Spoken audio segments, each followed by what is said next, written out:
Hello students, welcome to Anil Vishwa channel. I am Anjali Garg. तो last class में हमने पढ़ा था अबाउट द मेंस्ट्रुअल साइकिल।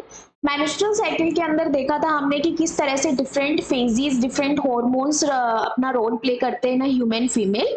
तो उसी को ही हम कंटिन्यू करते हैं। तो हमने मेंस्ट्रुअल फेज के जो फर्स्ट फेज था that is your menstrual cycle का जो आपका फर्स्ट फेज था that is your menstrual phase. बेटा इस मेंस्ट्रुअल फेज को हम मेंस्ट्रुएशन के नाम से भी जानते हैं। तो इस फेज का होना, पहली बात, अगर ये फेज हो रहा है तो आप एक बेसिक समझो, अगर ये फेज हो रहा है, ये फेज एक फीमेल के अंदर कंडक्ट हो रहा है, तो it means the secondary oocyte that is released by the ovary of that female is not fertilized। वो क्या हुआ है, सेकेंडरी oocyte फर्टिलाइज नहीं हुआ है। कब? अगर ये फेज क्या हो रहा है, एक फीमेल में अकर हो रहा है।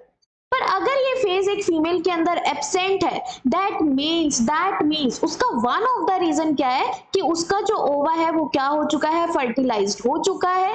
पहला रीजन, या तो ओवा उसका क्या हो चुका है, फर्टिलाइजेशन हो चुकी है। सेकेंड रीजन क्या है कि that female in utter stress, वो फीमेल क्या है, स्ट्रेस में है, वो फीमेल डिप्रेशन फेस कर रही है, या वो फीमेल कोई अंडरलाइन डिसीज से गुजर रही है, या वो फीमेल कोई अंडरलाइन डिसीज से गुजर रही है जिसकी वजह से ये मेंस्ट्रुअल साइकिल का मेंस्ट्रुअल फेज क्या हो चुका है, डिस्टर्ब हो चुका है। तो इसी को ही एनसीईआरटी क्या लिखती है कि lack of this phase indicates pregnancy को इंडिकेट किया जाता है, क्योंकि एग अगर फर्टिलाइज हो जाएगा so that female will be pregnant.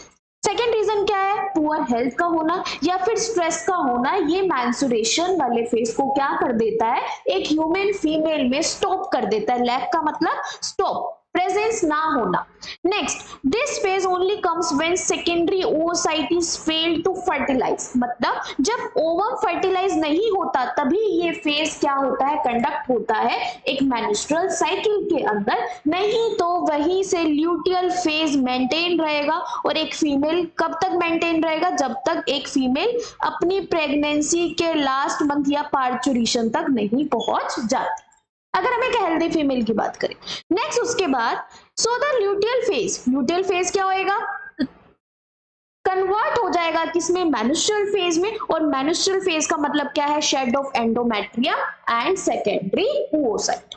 अब यहीं पर हम सेकेंडरी oocyte की स्ट्रक्चर पढ़ते हैं। तो बेटा सेकेंडरी oocyte का हमें पता है कि ये डे 14 पर रिलीज हुआ था मेंस्ट्रुअल साइकिल में, और इस प्रोसेस को हम क्या बोलते थे, ओव्यूलेशन। पर जो सेकेंडरी oocyte है ये ओवरी ने तो रिलीज कर दिया ओव्यूलेशन के थ्रू। जब इसको ओवरी ने रिलीज किया तो रिलीज किसमें किया, it is released in the fallopian tube. कहाँ रिलीज किया गया, ये फैलोपियन ट्यूब के अंदर।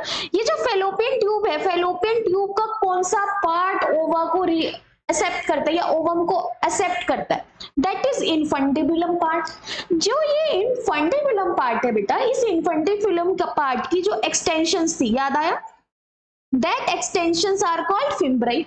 उस फिम्ब्राई के पास एक ओपनिंग थी, उस ओपनिंग को हमने क्या बोला था, ओस्टियम। और उस ओस्टियम के वहां पर आकर, वहां से आप बोल सकते हो उस ओस्टियम से इन्फंटिबुलम से ट्रैवल कर कर ये सेकेंडरी oocyte कहाँ वेट कर रहा है, एम्पुला रीजन में वेट कर रहा है। कहाँ वेट कर रहा है, एम्पुला रीजन में वेट कर रहा है। तो यहीं पर हम सेकेंडरी oocyte की स्ट्रक्चर देखते हैं। एक सेकेंडरी oocyte की स्ट्रक्चर कैसी होती है, देखो बेटा, अ सेकेंडरी oocyte, तो ये हमारा सेकेंडरी oocyte है, ठीक है, this is our secondary oocyte। इस सेकेंडरी oocyte के बाहर ही क्या प्रेजेंट है, पोलर बॉडी प्रेजेंट है। अब जो ये पोलर बॉडी प्रेजेंट है, that polar body and secondary oocyte is surrounded bye a space, एक स्पेस से सराउंडेड है, is surrounded bye a space, जिस स्पेस को हम क्या बोलेंगे, पेरीवेटलाइन स्पेस बोलेंगे। इस स्पेस के जस्ट बाहर एक केमिकल ग्लाइकोप्रोटीन की लेयर होती है, और उस ग्लाइकोप्रोटीन की लेयर को हम क्या बोलते हैं, ज़ोना पेल्यूसिडा। इस पेरीवेटलाइन स्पेस के जस्ट बाहर एक ग्लाइकोप्रोटीन की लेयर होती है, और उस ग्लाइकोप्रोटीन को हम क्या बोलते हैं बेटा, ज़ोना पेल्यूसिडा बोलते हैं। ओके, तो ये ज़ोना पेल्यूसिडा होगी। ये जो ज़ोना पेल्यूसिडा है, इस ज़ोना पेल्यूसिडा के पास एक ग्रुप ऑफ सेल भी दे दिया ओवरी ने, कहा कि तुम अकेले मत जाओ, कुछ ग्रुप्स ऑफ सेल भी लेकर जाओ। These group of cells are called बेटा corona radiata. These group of cells are called corona radiata. अब जो कोरोना रेडिएटा है, इस कोरोना रेडिएटा के सराउंड्स में क्या बोला कि ये सेल्स बोल रही है कि भाई हमें अटैचमेंट नहीं करना है या हम एक दूसरे से अटैच्ड फॉर्म में नहीं रहेगी। तो ग्राफिन फॉलिकल ने क्या बोला, ठीक है मैं तुम्हें एक केमिकल देती हूँ, उस केमिकल से तुम सभी क्या हो जाना, एक दूसरे से अटैच हो जाना। तो उसी केमिकल को हम क्या बोलते हैं बेटा, that is called hyaluronic acid. ये हाइल्यूरोनिक एसिड एक सीमेंट की तरह वर्क करता है between the cells of corona radiata, कि जो कोरोना रेडिएटा की सेल्स को एक दूसरे से क्या कर देता है, अटैच कर देता है। तो ये जो सेकेंडरी ओसाइट है, तो अगर हम इसको पढ़े, अगर मैंने ये सेकेंडरी ओसाइट बोला, देखो हम एक बार इसका लेबल देखते हैं। सो बेटा दिस इज सेकेंडरी ओसाइट, ये आपका क्या है, secondary oocyte. This is secondary oocyte और ये कहां पर स्टॉप है, it is stop at the metaphase 2।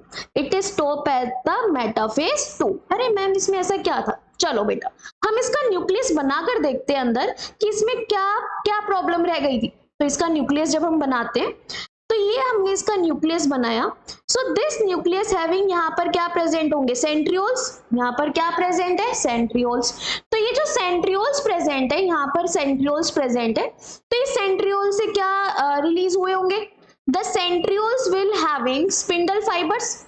Centriole से क्या आ रहे होंगे, स्पिंडल फाइबर्स, और स्पिंडल फाइबर से क्या अटैच होंगे, हमारे क्रोमोसोम्स अटैच होंगे। तो बेटा दीज आर द क्रोमोसोम्स, ये क्या है, क्रोमोसोम्स है, और इन क्रोमोसोम से क्या अटैच है, इस तरह से स्पिंडल फाइबर्स अटैच है। पर इन इस क्रोमोसोम्स के ऊपर there is a presence of a protein like structure that is called metaphase promoting complex. कुछ फैक्टर्स अटैच है, इन्हीं फैक्टर्स को हम क्या बोलते हैं, मेटाफेज प्रोमोटिंग कॉम्प्लेक्स। ये लोग पकड़ के बैठ गए हैं कि ये कह रहे हैं कि भाई हम तो सेपरेट ही नहीं होने देंगे। मतलब जब तक ये मेटाफेज प्रोमोटिंग कॉम्प्लेक्स हमारे क्रोमोसोम्स पर मेंटेन रहेंगे, इन क्रोमोसोम्स की सेपरेशन होना क्या है, इम्पॉसिबल है, नहीं हो पाएगी सेपरेशन। इसलिए बोला जाता है कि जो सेकेंडरी ओसाइट है, that secondary oocyte due to metaphase promoting complexes is क्या बोलते हैं हम, कि इज स्टॉप या इज अरेस्टेड एट मेटाफेज 2। किसकी वजह से, due to metaphase promoting complex. ठीक है, ओके। तो सेकेंडरी ओसाइट है, इस सेकेंडरी ओसाइट के बाहर there is a presence of a space. तो ये हमारा सेकेंडरी ओसाइट हो गया, कंफ्यूज मत होना दो सर्कल से, ये हमारा सेकेंडरी ओसाइट हो गया। इस सेकेंडरी ओसाइट के बाहर ये जो स्पेस प्रेजेंट है बेटा, इस स्पेस को हम क्या बोलते हैं, this space is called perivitelline space. This space is called perivitelline space. इस स्पेस को पेरीविटलाइन स्पेस बोलते हैं। और बेटा यही स्पेस है that contain polar bodies, जहां पर क्या प्रेजेंट होती है, पोलर बॉडीज प्रेजेंट होती। आउटसाइड दिस स्पेस, इस स्पेस के बाहर there is a presence of a layer of glycoprotein की लेयर प्रेजेंट होती है, और उस लेयर को हम क्या बोलते हैं, that is called zona pellucida. एक लेयर प्रेजेंट होती है, उसको हम क्या बोलते हैं, zona pellucida. Zona pellucida is surrounded by a group of cells. That group of cells are called corona radiata. ये corona radiata मैम आई कहां से? तो अगर मैं कहूं आपको कि ये जो ओवरी थी, ये ओवरी थी, इस ओवरी ने क्या किया, ग्राफिन फॉलिकल को बर्स्ट कर दिया। ये ग्राफिन फॉलिकल थी, ये जो ग्राफिन फॉलिकल थी, इसको इसने क्या कर दिया, it burst the graphene follicle, burst कर दिया इसने। जैसे ही इसने बर्स्ट किया ग्राफिन फॉलिकल को, तो ग्राफिन फॉलिकल के अंदर जो सेकेंडरी ओसाइट प्रेजेंट था, ग्राफिन फॉलिकल के अंदर जो सेकेंडरी ओसाइट प्रेजेंट था, वो सेकेंडरी ओसाइट के चारों तरफ ग्राफिन फॉलिकल की जो ग्रैन्युलोसा सेल्स थी, वो मॉडिफाई होकर क्या बन जाती है, कोरोना रेडिएटा बन जाती है। इट मींस जो ये कोरोना रेडिएटा है, ये कोई और नहीं, ये क्या है, हमारी ग्रैन्युलोसा सेल्स की ही modification. These corona radiata adhere to each other, adhere का मतलब होता है चिपकी हुई है एक दूसरे से, adhere to each other by a chemical called hyaluronic acid. By a chemical called hyaluronic acid. एक केमिकल हाइल्यूरोनिक एसिड से क्या होती है, एक दूसरे से अटैच होती। इसी हाइल्यूरोनिक एसिड को हम क्या बोलते हैं बेटा, it is called cementing material. Cementing material जो एक कोरोना रेडिएटर की सेल को दूसरी कोरोना रेडिएटर की सेल से क्या करता है, अटैच करता है। चलिए, तो आपको सेकेंडरी ओसाइट की स्ट्रक्चर समझ में आ गई, बहुत सिंपल है। There is a presence of secondary oocyte. वो सेकेंडरी ओसाइट मेटाफेज 2 पर ब्लॉक हो रखा है due to the metaphase promoting complex. इसके बाहर एक स्पेस प्रेजेंट है, उस स्पेस को हम क्या बोलते हैं, पेरीविटालाइन स्पेस, जहां पर हमारे क्या प्रेजेंट है, polar body present. Perivitelline space के बाद there is a presence of zona pellucida. Zona pellucida is a glycoprotein made up layer. उसके बाहर एक ग्रुप ऑफ सेल्स प्रेजेंट होती है जिसको कोरोना रेडिएटा बोलते हैं, और ये कोरोना रेडिएटा एक दूसरे से अटैच होती है by a chemical called hyaluronic acid. चलिए, उसके बाद हम पढ़ते हैं कि भाई ये ओवम है, ये अगर मेन्स्ट्रुअल फेज हमें एब्सेंट करना है एक ह्यूमन फीमेल के अंदर, तो हमें इस ओवा को फर्टिलाइज करना पड़ेगा। तो चलिए हम फर्टिलाइजेशन की प्रोसेस पढ़ते हैं। तो व्हाट इज फर्टिलाइजेशन बेटा, ह्यूमंस के अंदर fertilization process is divided in some 5 steps, जिसके अंदर हम आगे जाकर पढ़ेंगे। मैं यहाँ पर मेंशन कर देती हूँ, हम इसके अंदर आगे जाकर पढ़ेंगे। There is a presence of 5 different steps. पहले स्टेप को हम बोलते हैं सिनगेमी। सिनगेमी कंडक्ट होगी। इट मींस यहाँ पर क्या कंडक्ट होगा, फ्यूजन होगा सिर्फ, मतलब एक दूसरे से मिलेंगे। Fusion of male and female gamete, male और फीमेल गैमेट की क्या होगी, फ्यूजन होगी। अब इस फ्यूजन का मतलब है कि ये स्पर्म है और एक ये ओवा है, अभी सिर्फ एक दूसरे से क्या हुई है, इंट्रैक्शन हुई है, इसको हम क्या बोलते हैं, सिनगेमी। सिनगेमी के बाद what will happen, there is a process called plasmogamy. इसके बाद क्या कंडक्ट होगी, प्लाज्मोगैमी। प्लाज्मोगैमी का मतलब होता है मिक्सिंग ऑफ साइटोप्लाज्म, दोनों के साइटोप्लाज्म मिक्स हो जाएंगे। साइटोप्लाज्म मिक्स होने का मतलब क्या है कि ये जो स्पर्म है वो कहाँ आ चुका है, ओवम के अंदर आ चुका है।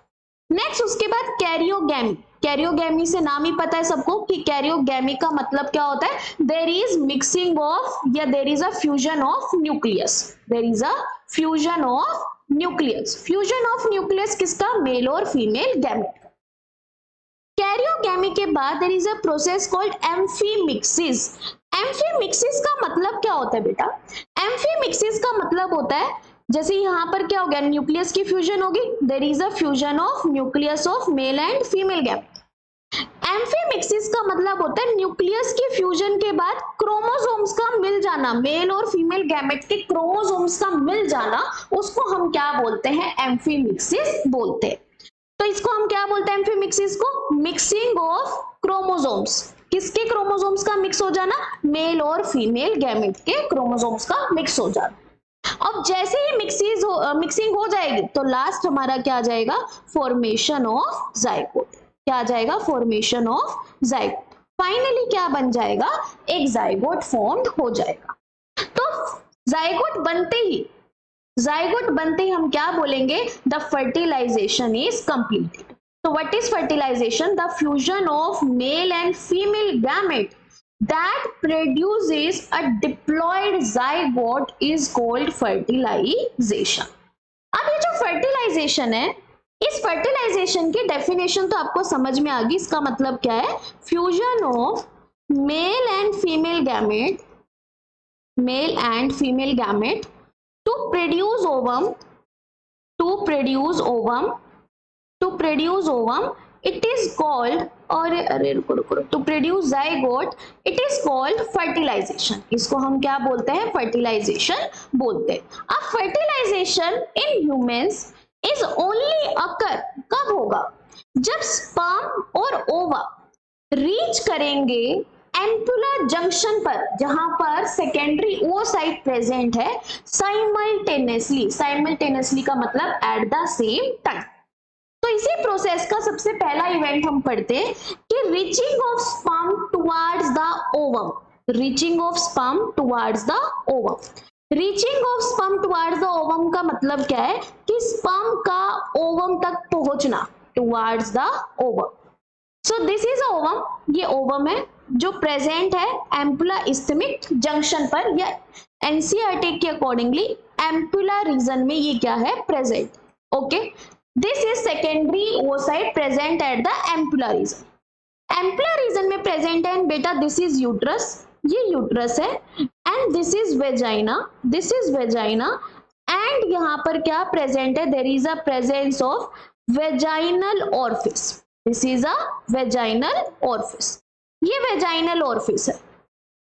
अब वेजाइनल ऑर्फिस में क्या होगा, देयर इज अ प्रोसेस, यहां पर मेल एक्सटर्नल जेनिटिलिया आएगा, दिस इज मेल एक्सटर्नल जेनिटिलिया, जिसको हम क्या बोलते हैं penis, undergoes a process of release of semen, क्या रिलीज कर देगा फीमेल के ऑर्फिस में, सीमेन रिलीज कर देगा, और रिलीज ऑफ सीमेन की प्रोसेस को हम क्या बोलते हैं बेटा, this process is called ejaculation, इस प्रोसेस को हम क्या बोलते हैं इजैक्यूलेशन। इजैक्यूलेशन की वजह से फीमेल की वेजाइना में क्या एंटर कर जाएंगे बेटा, स्पर्म्स एंटर कर जाएंगे। अब ये जो स्पर्म है, जब ये इजैक्यूलेशन की प्रोसेस से यहां पर फीमेल के अंदर एंटर कर चुकी हैं, इनकी अमाउंट कितनी होती है, the amount of sperm is 200 to 300 million in one ejaculation. एक इजैक्यूलेशन में 200 से 300 मिलियन स्पर्म एंटर करते हैं फीमेल की वेजाइना के अंदर। अब 200 से 300 मिलियन स्पर्म में से ओनली 60% ऐसे स्पर्म है those having normal shape and size, जिनके पास नॉर्मल शेप एंड साइज है। In normal shape and size वाले स्पर्म में से भी, मतलब टोटल अमाउंट का ओनली 60% ऐसा है जिसके अंदर sperm are of normal shape and size, उसमें से भी only 40% sperm, only 40% sperm having higher motility, having higher motility, motility का मतलब high amount of movement show कर सकते।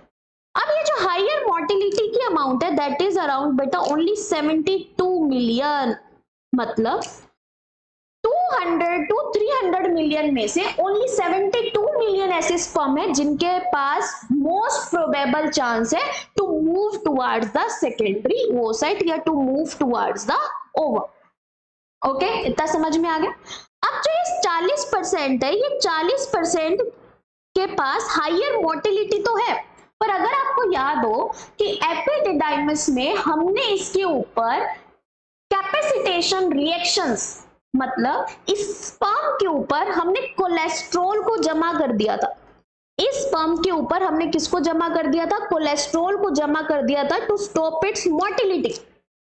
ऑल्सो जो सीमेन है, पहली बात तो इसके ऊपर मोटिलिटी के लिए हमने इसके ऊपर कोलेस्ट्रॉल और डिफरेंट फैक्टर्स कैरी किया हुआ है ये स्पर्म। नेक्स्ट क्या है कि ये जो स्पर्म है, this sperm is also present in the form of कोएगुलम। अगर याद हो आपको, कोएगुलम का मतलब क्या है कि सीमेन जो है वो थिक विस्कस फॉर्म में है, तो हमें इस कोएगुलम को भी क्या करना पड़ेगा, खत्म करना पड़ेगा। उसकी प्रोसेस हम पढ़ चुके हैं फिब्रिनोलाइसिन से, तो यहाँ पर हम इतना डीप नहीं पढ़ेंगे, आप वहां जाकर वीडियो में देखकर पढ़ सकते हो कि हाउ द कोएगुलम इज डीकोएगुलेट, हम इसको कैसे करते हैं। हम यहाँ पर कैपेसिटेशन रिएक्शन पढ़ेंगे। Capacitation reaction, what is this capacitation reaction? पहली बात, कैपेसिटेशन रिएक्शन बेटा होती है बिकॉज, या आप बोल सकते हो कैपेसिटेशन रिएक्शन का मतलब क्या होता है कि एक स्पर्म को एक्टिवेट करना, एक स्पर्म को एक्टिवेट करना to provide them its motility, जो मोटिलिटी हमने किसी फैक्टर की वजह से सप्रेस कर दी थी। तो ये जो कैपेसिटेशन रिएक्शन है, ये करने में कौन हेल्प करता है? It is done by female reproductive system में uterus. Uterus releases some factors on sperm. तो यूट्रस यहाँ पर क्या रिलीज करेगा? स्पर्म्स के ऊपर कुछ फैक्टर्स रिलीज करेगा, रिलीज सम फैक्टर्स। स्पर्म के ऊपर क्या रिलीज करेगा? कुछ फैक्टर्स रिलीज करेगा, जिसमें से सबसे पहला आता है एल्ब्यूमिन। तो एल्ब्यूमिन क्या करता है? It removes the cholesterol, cholesterol from the surface of sperm, from the surface of sperm. Surface of sperm से ये कोलेस्ट्रॉल को रिमूव कर देगा, जिसकी वजह से ये जो कैल्शियम आयन यूट्रस रिलीज करेगा स्पर्म के ऊपर, दे easily reaches towards the sperm, reaches towards the sperm membrane.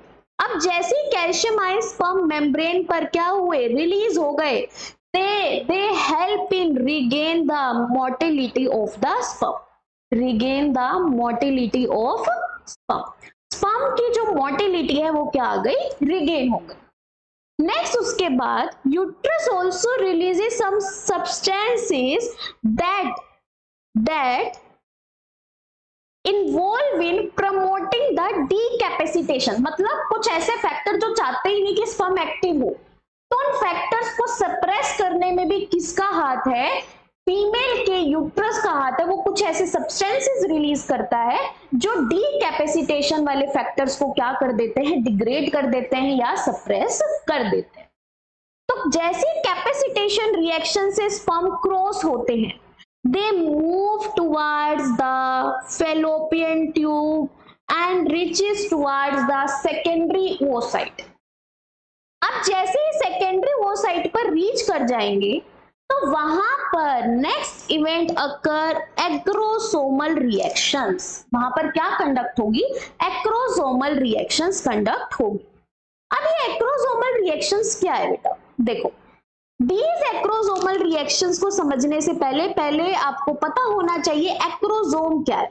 What is that acrosome? अगर आपको याद हो, acrosome is the structure present on the sperm head containing the lysine enzymes। Acrosome कहाँ present था, sperm के head पर present था, और ये जो स्पर्म के हेड पर प्रेजेंट है ये क्या कंटेन करता है, तो बेटा देखो दिस इज स्पर्म, ठीक है, ये टेल हो गई, देन ये मिडल पीस के बाद ये नेक रीजन से ये हेड रीजन, और हेड रीजन पर क्या प्रेजेंट था, there is a presence of acrosome. तो बेटा दिस इज एक्रोसोम, ये एक्रोसोम है। इस एक्रोसोम के अंदर कुछ ऐसे एंजाइम्स प्रेजेंट है, इस एक्रोसोम के अंदर क्या प्रेजेंट है, कुछ ऐसे एंजाइम, तो ये एक्रोसोम है। इस एक्रोसोम के अंदर कुछ ऐसे एंजाइम्स प्रेजेंट है जो इस सेकेंडरी oocyte की लाइसिन में, या बोल सकते हो ताकि ये स्पर्म इस सेकेंडरी oocyte में एंटर कर सके, उसके कुछ फैक्टर्स या कुछ एंजाइम्स रिलीज करेगा। Because the sperm head acrosome contain lysine enzymes that help in penetration of sperm into secondary oocyte। तो एक बार हम इसको कंप्लीट कर देते हैं। तो जोना पेल्लुसिडा आपको पता है, कोरोना रेडिएटा आपको पता है, हाइल्यूरोनिक एसिड आपको पता है क्योंकि हम स्ट्रक्चर पढ़ चुके। तो यहां पर दिस इज कोरोना रेडिएटा, ये क्या है, corona radiata, that is attaches with the enzymes, जो किससे अटैच है, एंजाइम से अटैच है, और उन एंजाइम्स को हम क्या बोलते हैं, हाइल्यूरोनाइडेज। तो ये ऐसे एंजाइम से अटैचेस है, ओ सॉरी एंजाइम में there is a chemical cementing material जिसको हम क्या बोलते हैं, हाइल्यूरोनिक एसिड। तो ये हाइल्यूरोनिक एसिड से अटैच है। नेक्स्ट यहाँ पर दीज आर द बेटा कोरोना रेडिएटा, ये कोरोना रेडिएटा है, and inside the corona radiata there is a presence of zona pellucida, ये जोना पेल्लुसिडा है। सो देखो व्हाट विल हैपन, ये जो एक्रोसोम है बेटा, दिस एक्रोसोम रिलीजेस, ये एक्रोसोम क्या रिलीज करता है, हाइल्यूरोनाइडेज। पहला एंजाइम क्या है, हाइल्यूरोनाइडेज। ये हाइल्यूरोनाइडेज जो है वो किसको डिग्रेड करेगा, हाइल्यूरोनिक एसिड को। अब जो डिग्रेडेशन है क्या ये कंप्लीट सरफेस पर एकदम से होगी, नहीं बेटा। पेनिट्रेट का मतलब क्या है कि जहां पर उस एंजाइम का रिलीज होगा सिर्फ वहीं से पेनिट्रेशन होगा, पूरे सरफेस से पेनिट्रेशन नहीं होगा। तो हाइल्यूरोनाइडेज जहां पर रिलीज होगा तो वहीं से ये हाइल्यूरोनिक एसिड क्या हो जाएगा, रिमूव हो जाएगा। नेक्स्ट देखो, नेक्स्ट ये जो रिलीज करता है enzyme that is corona radiata lysins, मतलब जो नेक्स्ट एंजाइम है वो किसको लाइसिन कर, इनको हम बोलते हैं बेटा कोरोना पेनिट्रेटिंग एंजाइम्स। अब जो कोरोना पेनिट्रेटिंग एंजाइम है, these enzyme help in penetration of sperm into corona radiator, ये इसको खत्म कर देंगे। थर्ड आता है हमारा that is for degrading the zona pellucida, इसको हम बोलते हैं बेटा एक्रोजिन। एक्रोजिन का क्या फंक्शन होता है? To degrade the zona pellucida, ये किसको डिग्रेड करेगा? जोना पेल्यूसिडा को डिग्रेड करेगा। तो एक्रोसोम ने तीनों एंजाइम को रिलीज करके स्पर्म को कहां एंट्री दिलवा दी है? Inside the perivitelline space. देखो कैसे, अब इसको हम इस तरह से पढ़ सकते हैं। यहां पर जो सबसे पहले यहां पर क्या रिलीज हुआ? There is a release of hyaluronidase. Hyaluronidase ने क्या किया? देयर इज अ, जैसे ये हाइल्यूरोनिक एसिड था, जैसे हाइल्यूरोनाइडेज हुआ तो यहां पर क्या हो गया? ये डिग्रेड हो गई, ये डिग्रेड हो गई। नेक्स्ट यहां पर क्या रिलीज हुआ? नेक्स्ट यहां पर रिलीज हुआ there is a release of corona radiating enzyme या कोरोना पेनिट्रेटिंग एंजाइम। तो पेनिट्रेटिंग एंजाइम ने किसको डिग्रेड कर दिया? कोरोना रेडिएटा को डिग्रेड कर दिया। जैसे ही एक्रोजिन आया, एक्रोजिन ने किसको डिग्रेड कर दिया? एक्रोजिन डिग्रेड्स द जोना पेल्यूसिडा। जैसे ही जोना पेल्यूसिडा डिग्रेड हुई, now the sperm enters into perivitelline space. Sperm कहां एंटर कर चुका है? पेरीविटलाइन स्पेस में एंटर कर चुका है, जहां पर क्या प्रेजेंट थी? Polar body present, that is a perivitelline space. Sperm enter कर चुका है पेरीविटलाइन स्पेस में। जैसे स्पर्म पेरीविटलाइन स्पेस में एंटर करता है बेटा, दिस पेरीविटलाइन स्पेस में एंटर करने के बाद यहां पर जो ओवम है, ये ओवम एक स्ट्रक्चर बनाता है, जिस स्ट्रक्चर को हम बोलते हैं फर्टिलाइजिंग कोन। क्या बनाती है ओवम की जो ये प्लाज्मा मेम्ब्रेन है, जिसको हम क्या बोलते हैं? This plasma membrane is called vitelline membrane. क्या हमने नहीं पढ़ी थी बेटा? जो ओवम की प्लाज्मा मेम्ब्रेन होती है, हर सेल की प्लाज्मा मेम्ब्रेन होती है, इसको हम क्या बोलते हैं? Vitelline membrane. It is called vitelline membrane, इसको हम बोलते हैं विटेलाइन मेम्ब्रेन। तो ये जो ओवा की विटेलाइन मेम्ब्रेन है, this membrane make a fertilising cone. ये क्या बनाती है? फर्टिलाइजिंग कोन बनाती है। अब ये बेटा फर्टिलाइजिंग कोन जो है, this is a fertilising cone. Fertilising cone, यहाँ पर इंट्रैक्शन भी होता है fertilising protein of ovum and anti fertilising, हमें इतना डीप नहीं पढ़ना, आप ये समझो फर्टिलाइजिंग कोन बनाती है।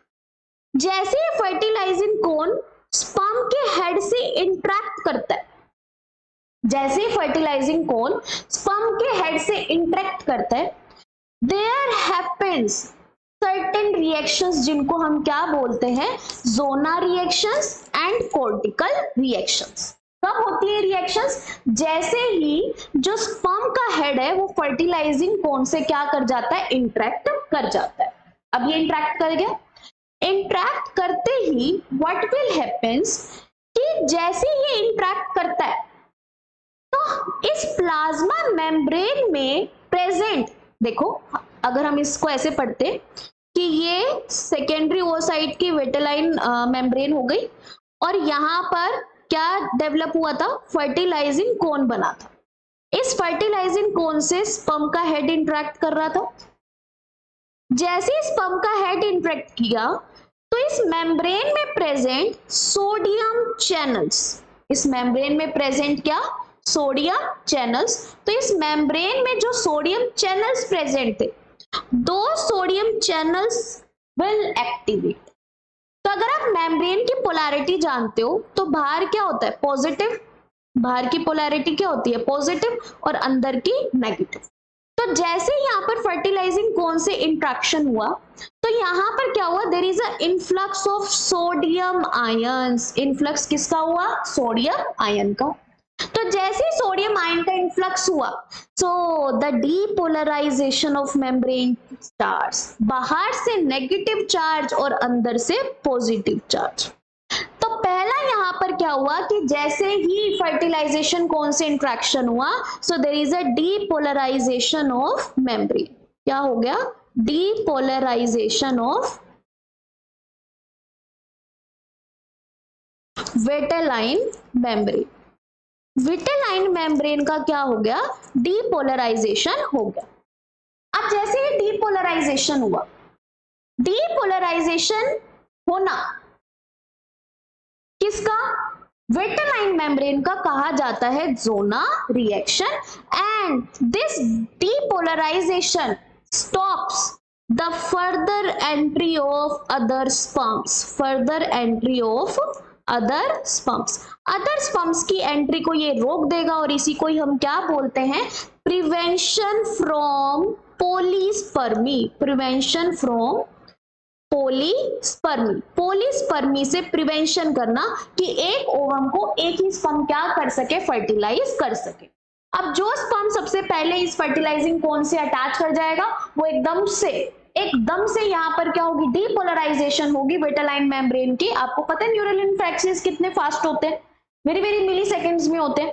तो इसलिए हम ज़ोनर रिएक्शन को क्या बोलते हैं, it is a fast process to stop the polyspermy, to stop polyspermy. Polyspermy को स्टॉप करने की बेटा ये क्या है, फास्ट प्रोसेस। नेक्स्ट रिएक्शन क्या होते हैं, cortical reaction. This is also involve in a polyspermy blocking. पर ये जो प्रोसेस है बेटा ये वेरी स्लो है, slow process to stop the polyspermy. Polyspermy को स्टॉप करने के लिए बेटा क्या है, ये बहुत ज्यादा स्लो प्रोसेस है। कैसे स्लो प्रोसेस है, देखो what will happen inside the secondary oocyte, there is a presence of cortical granules। क्या प्रेजेंट होते हैं, there is a presence of cortical granules। अब जो cortical granules हैं, ये cortical granules what will happen to them, यहाँ पर present बेटा जो सोडियम आयंस हैं, इन सोडियम आयंस एक्टिवेट करते हैं स्मूथ एंडोप्लाज्मिक रेटिकुलम को। तो मान लो यहाँ पर ये स्मूथ एंडोप्लाज्मिक रेटिकुलम है, तो सोडियम आयन ने किसको एक्टिवेट किया, smooth endoplasmic reticulum. Smooth endoplasmic reticulum having a heavy outflux of calcium ion. किसका आउटफ्लक्स हुआ, कैल्शियम आयन का। तो स्मूथ एंडोप्लाज्मिक रेटिकुलम ने क्या रिलीज किए, कैल्शियम आयंस रिलीज किए। जैसे कैल्शियम आयंस इंट्रैक्ट किए कॉर्टिकल ग्रेन्यूल से, ये जो कॉर्टिकल ग्रेन्यूल्स है दे परफॉर्म एक्सोसाइटोसिस। इस एक्सोसाइटोसिस की वजह से जो कॉर्टिकल सब्सटेंसेस होते हैं वो पेरीविटेलाइन स्पेसीज में आ गए, या कॉर्टिकल ग्रेन्यूल्स जो थे ये उनके जो सब्सटेंसेस थे वो कहां पर आ गए, पेरीविटेलाइन स्पेस में आ गए। तो मीनिंग क्या है कि जैसे ही यहाँ पर क्या हुआ, जैसे ही यहाँ पर कैल्शियम आयन इंट्रैक्ट किए किससे, कॉर्टिकल ग्रेन्यूल से, द एक्सोसाइटोसिस अकर, और उस एक्सोसाइटोसिस से what will happen, the cortical substances come inside perivitelline space. Cortical substances कहाँ आ गए, पेरीविटेलाइन स्पेस में आ गए। अब जो पेरीविटेलाइन स्पेस में जहां पर कॉर्टिकल ग्रेन्यूल्स या सब्सटेंसेस प्रेजेंट होंगे वहां पर स्पर्म एंटर या इंटरेक्ट नहीं कर सकता, किससे, vitelline membrane of our secondary oocyte। जहां ये कॉर्टिकल ग्रेन्यूल्स होंगे वहां पर ये इंटरेक्ट नहीं कर सकता। तो धीरे धीरे यहाँ पर क्या बढ़ जाएंगे, कॉर्टिकल ग्रेन्यूल्स। तो ये रिएक्शन को इसलिए हमने बोला that is a slow reaction to block the polyspermy. तो जितना कॉर्टिकल ग्रेन्यूल्स यहाँ पर फैलेंगे उतना यहाँ पर क्या हो जाएगा, पोलीस्पर्मी ब्लॉक हो जाएगा। तो आई थिंक आपको क्लियर है एक्रोसोमल रिएक्शन में what will happen, genre reaction हुई और कॉर्टिकल रिएक्शन। अब जो कैल्शियम आयन है बेटा, ये कैल्शियम आयन ने अपना इवेंट तो प्रॉपर कर दिया कि रिएक्शन ब्लॉक कर दी फर्दर एंट्री ऑफ स्पर्म की, पर हमने एक लाइन पढ़ी थी कि entry of sperm led to the completion of meiosis 2, led to the completion of meiosis 2। तो led to the completion of meiosis 2 हुई कैसे, इसमें कैल्शियम आयन बहुत मेजर रोल प्ले करता है। कैसे, देखो कि ये जो हमारी कैल्शियम आयन की स्ट्रक्चर थी, जिन्होंने क्या कंडक्ट करवाया, एक तो एक्सोसाइटोसिस कंडक्ट करवा दिया। अगर हम कहें कि ये जो कैल्शियम आयन है दैट ऑल्सो इंश्योर्स, तो थर्ड इवेंट क्या है कि there is a completion of meiosis 2, completion of meiosis 2। Meiosis 2 की कंप्लीशन कैसे हुई देखो, तो यहां पर हमारा सेकेंडरी ओसाइट जो था, ये सेकेंडरी ओसाइट है, इस सेकेंडरी ओसाइट के अंदर क्या प्रेजेंट है, there is a presence of calcium ions, ठीक है। ये एससीआर था, इसने क्या रिलीज किए, कैल्शियम आयन रिलीज किए। तो ये जो कैल्शियम आयन है ये और रोल प्ले क्या करता है बेटा, these calcium ion activates the anaphase promoting complex. ये क्या करते हैं, एनाफेज प्रमोटिंग कॉम्प्लेक्स को एक्टिवेट करते। जैसे ही एनाफेज प्रमोटिंग कॉम्प्लेक्स एक्टिवेट हो गया तो यहां पर न्यूक्लियस में प्रेजेंट, यहां पर न्यूक्लियस में प्रेजेंट जो क्रोमोसोम्स थे और उन क्रोमोसोम्स के ऊपर जो मेटाफेज प्रमोटिंग कॉम्प्लेक्स प्रेजेंट थे, उन क्रोमोसोम्स के ऊपर, ये क्रोमोसोम्स थे, तो ये हमारा क्या प्रेजेंट है, ये centrioles, so these are centrioles, centrioles से स्पिंडल फाइबर और जिससे क्या अटैच थे, हमारे क्रोमोसोम्स अटैच थे। और इन क्रोमोसोम्स के ऊपर क्या प्रेजेंट थे, मेटाफेज प्रमोटिंग कॉम्प्लेक्स प्रेजेंट थे जो इनकी सेपरेशन को रोक रहे थे। So these are metaphase promoting complex. तो जैसे ही कैल्शियम आयन ने एक्टिवेट किया एनाफेज प्रमोटिंग कॉम्प्लेक्स को, they result in breaking of, क्या ब्रेक किया, breaking of metaphase promoting complex. इन्होंने मेटाफेज प्रमोटिंग कॉम्प्लेक्स को ब्रेक कर दिया, जिसकी वजह से ये जो मियोसिस 2 की प्रोसेस है, there is a completion of meiosis 2 process और led to the formation of ooted, अब जो हमारी स्ट्रक्चर बनी that is called ooted and second polar body, बन गई ooted और सेकेंड पोलर बॉडी। तो जैसे यहाँ पर सब्सटेंसेस या जैसे यहाँ पर मियोसिस 2 कंप्लीट हुई, there is a formation of ooted and second polar body. तो ये भी बेटा आपकी क्या है, इर्रेगुलर साइटोकाइनेसिस है, क्या है ये, इर्रेगुलर साइटोकाइनेसिस। तो इर्रेगुलर साइटोकाइनेसिस का मतलब कि अब जो ये सेकेंडरी oocyte है, this secondary oocyte is looked like, ये आपका सेकेंडरी oocyte है, this secondary oocyte is looked like, यहां पर ये जो सेकेंडरी oocyte है, this secondary oocyte is now called ooted, is now called ooted। और जब ये प्रोसेस हो रही थी तो बेटा a complete human sperm is also enter inside the ooted, meaning एक ह्यूमन स्पीशीज के अंदर जो मेल गैमेट है, याद रखना, a male gamete is completely enter into female gamete in case of human population। Female gamete के अंदर complete enter कर जाता है। अब वोटेड है, साथ में इस वोटेड के अंदर क्या प्रेजेंट है, एक पोलर बॉडी भी प्रेजेंट है। और बाहर क्या प्रेजेंट था हमारे पास, there is a presence of vitelline space, perivitelline space हम जिसको बोलते थे। तो ये जो बॉडी है, this body is also come outside with the first polar body and through the process of exocytosis, exocytosis से ये polar body भी बेटा कहाँ आ जाएगी, बाहर आ जाएगी। this polar body is also come, so this is a first polar body and this is second polar body, तो ये भी बाहर आ गई। now this both polar body will degenerate और ये ooted जो है वो हमारा sperm के साथ present।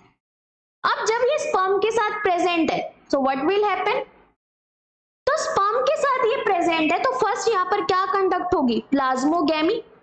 पर जो प्लाज्मोगैमी कंडक्ट हो रही है उसी के दौरान याद रखना, a human sperm tail plus middle piece, tail plus middle piece will degenerate. पहली बात कि भाई आया भी स्पर्म कंप्लीट, पर उसकी टेल और मिडल पीस क्या हो गए, डीजनरेट हो गए। प्लाज्मोगैमी हुई नहीं अभी, टेल और मिडल पीस क्या हो गए, डीजनरेट हो गए। What will happen next, tail और मिडल पीस डीजनरेट हो गए। जैसे ही टेल और मिडल पीस डीजनरेट हुए, जो डिस्टल और प्रॉक्सिमल सेंट्रियोल थे उसमें से proximal centriole will divide. Proximal centriole क्या कर रहा है, अपने आप को डिवाइड कर रहा है।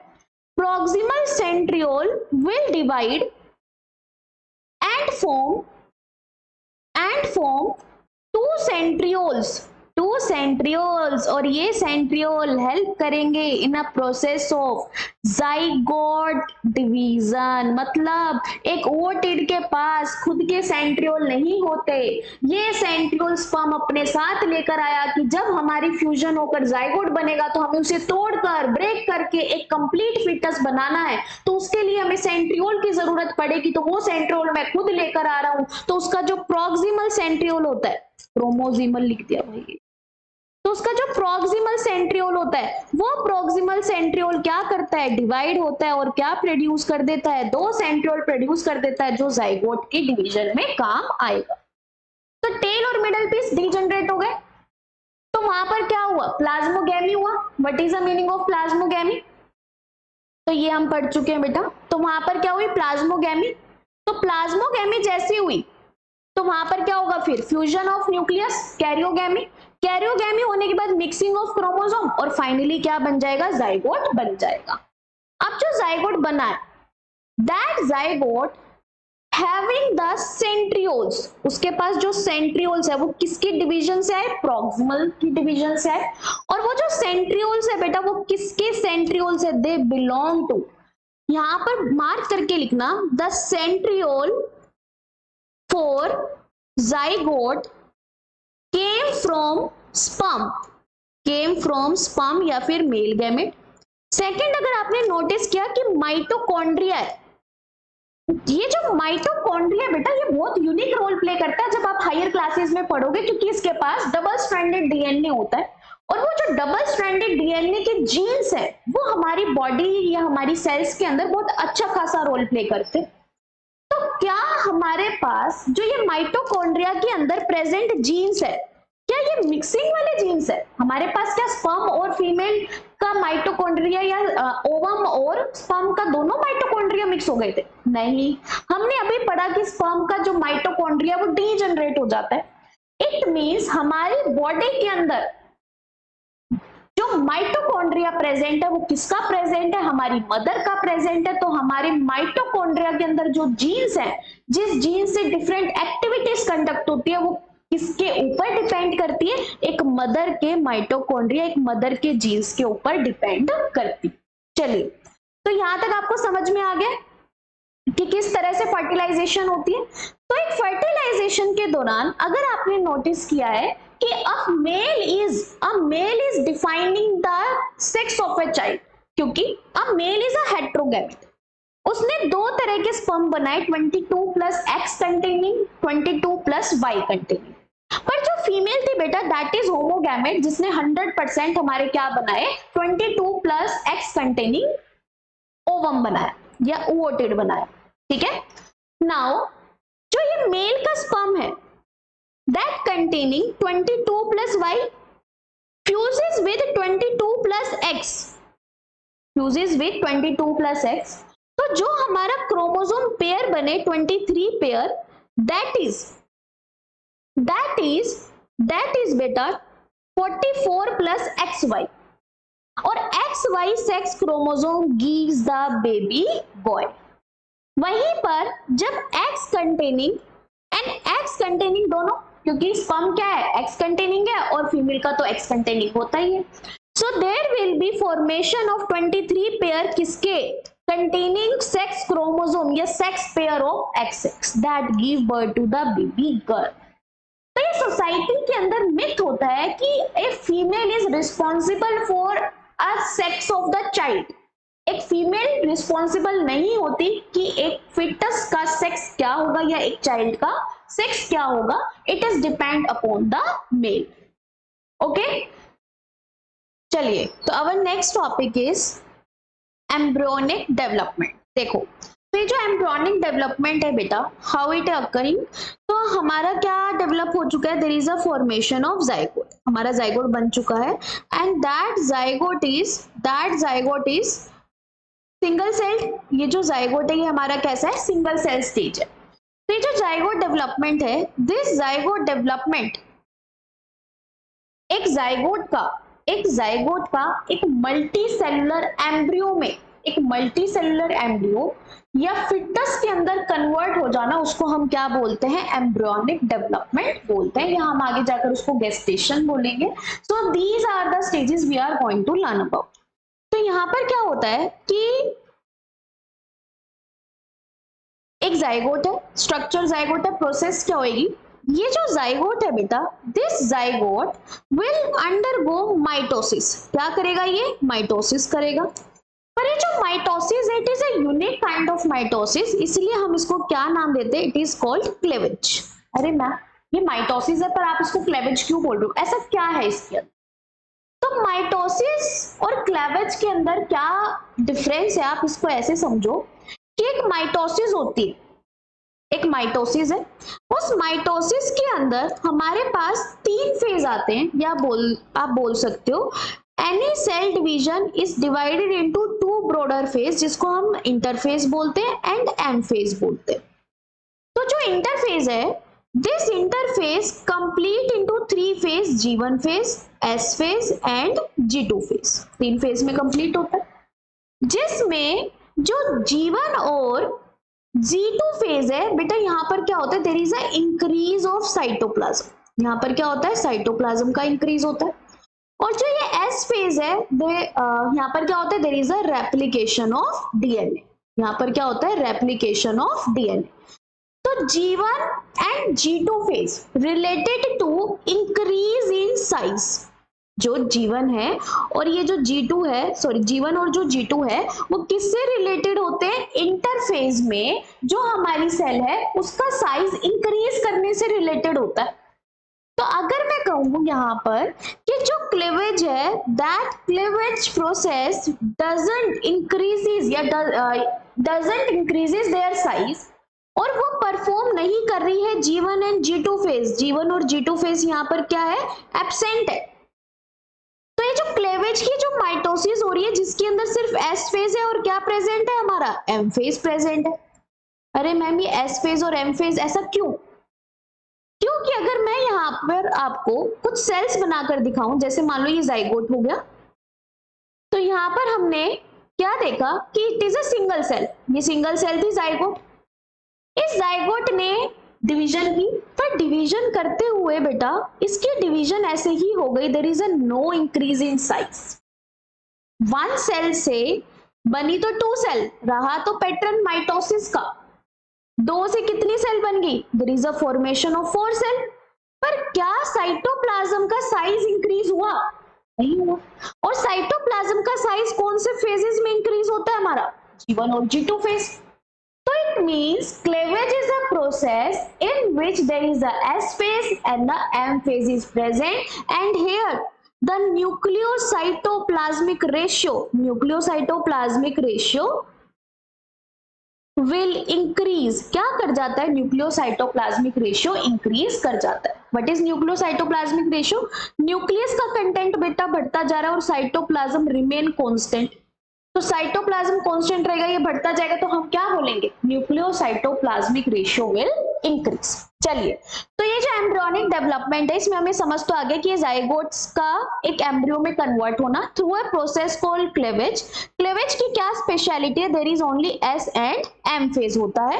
इट कंटिन्यूज, कहाँ होती है ये लोकेशन, तो ये जो जाइगोट है बेटा, ये जाइगोट कहाँ बना, हमारा सेकेंडरी ओसाइट कहाँ प्रेजेंट था, फेलोपियन ट्यूब में, एम्पुला रीजन पर।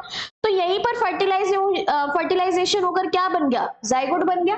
अब ये जो जाइगोट है, ये जाइगोट बेटा डिवाइड करते करते कहाँ पहुंच रहा है, it is reaching towards the uterus. कहाँ से होता हुआ जाएगा ये, बाय मूविंग थ्रू द इस्थेमस, इस्थेमस से होता हुआ ये कहाँ पहुंच जाएगा, यूट्रस तक पहुंच जाएगा।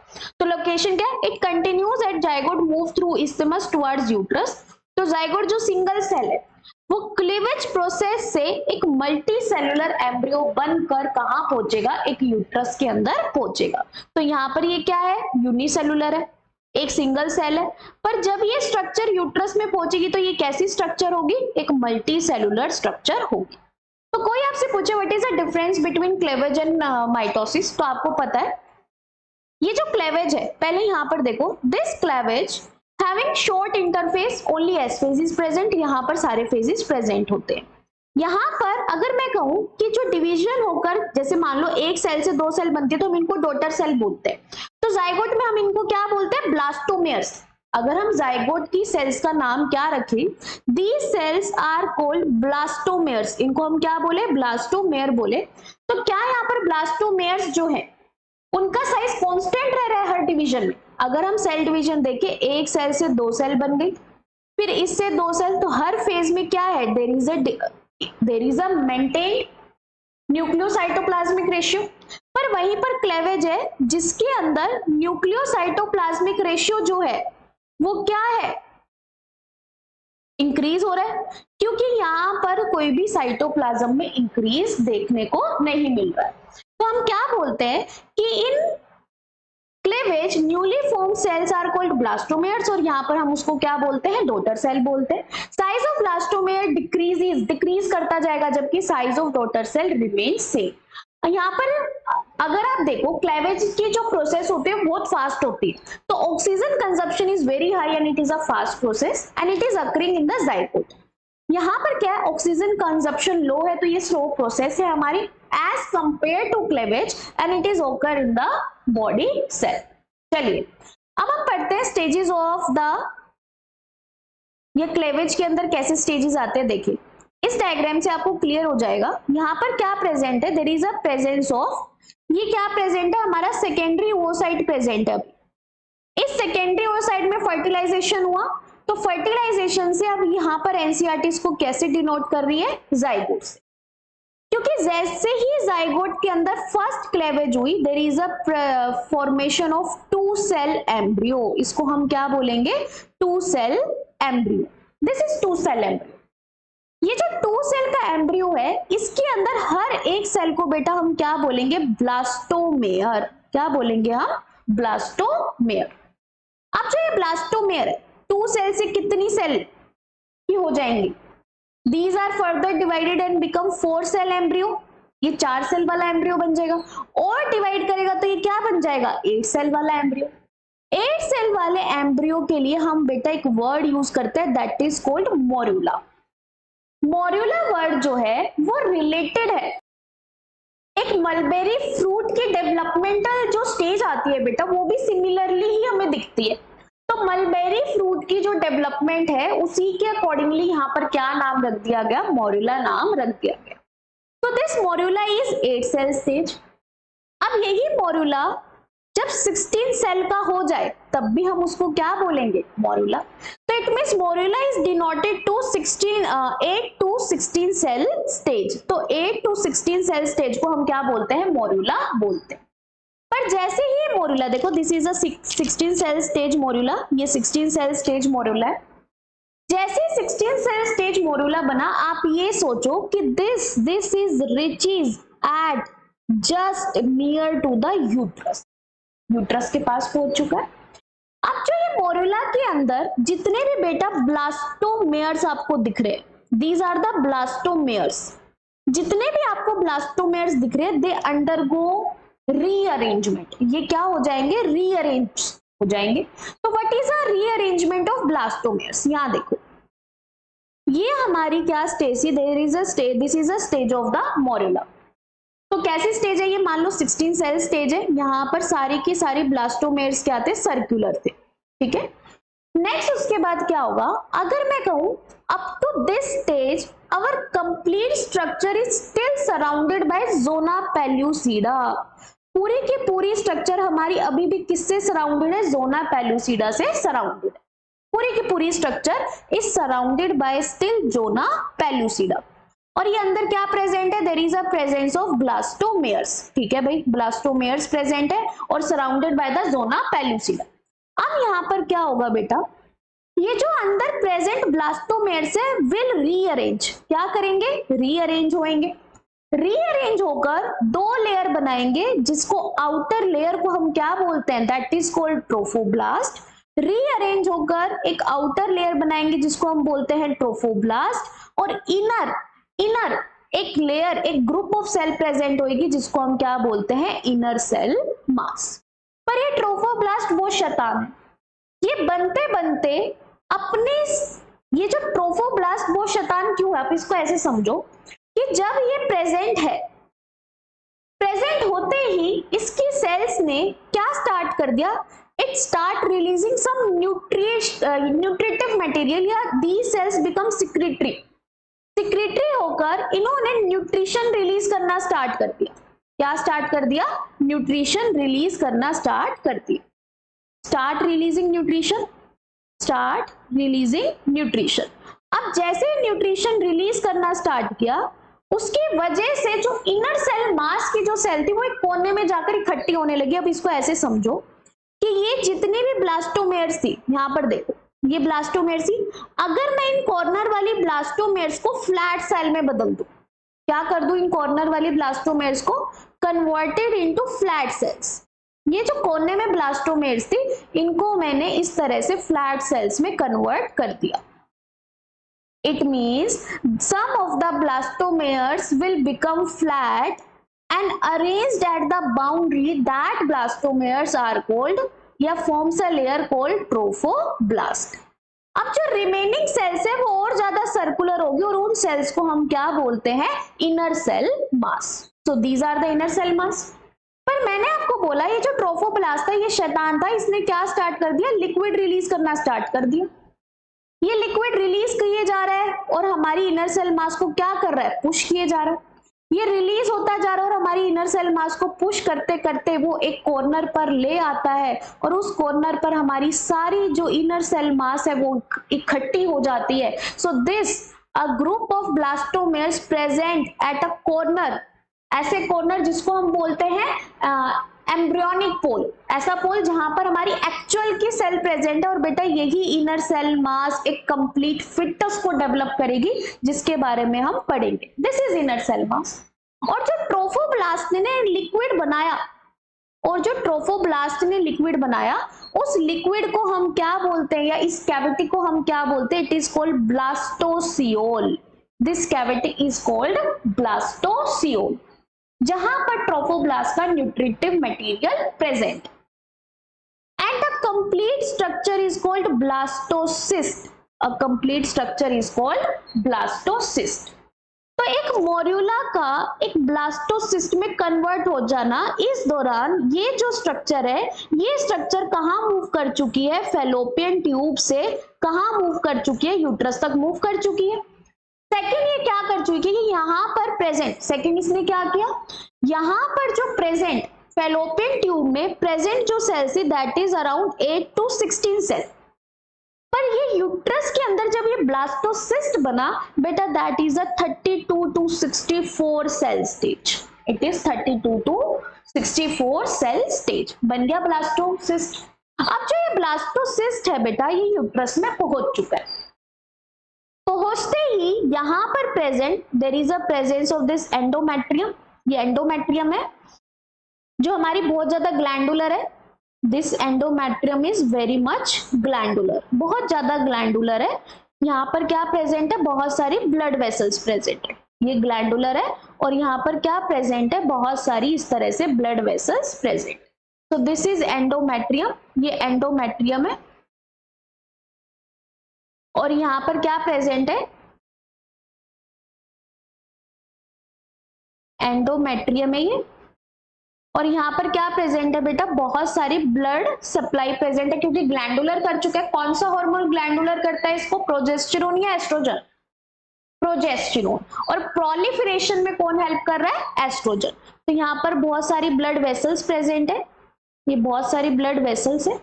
अब बेटा ये जो एस्ट्रोजन, ये जो एंडोमेट्रियम और ये जो ब्लड वेसल्स है, जब ये ब्लास्टोसिस्ट आकर कहां पर अटैच हो जाए, ये ब्लास्टोसिस्ट आकर इस एंडोमेट्रियम के अंदर अटैच हो जाए, कहाँ अटैच हो जाए, इस एंडोमेट्रियम के अंदर अटैच हो जाए। अब ये अटैचमेंट हुई कैसे?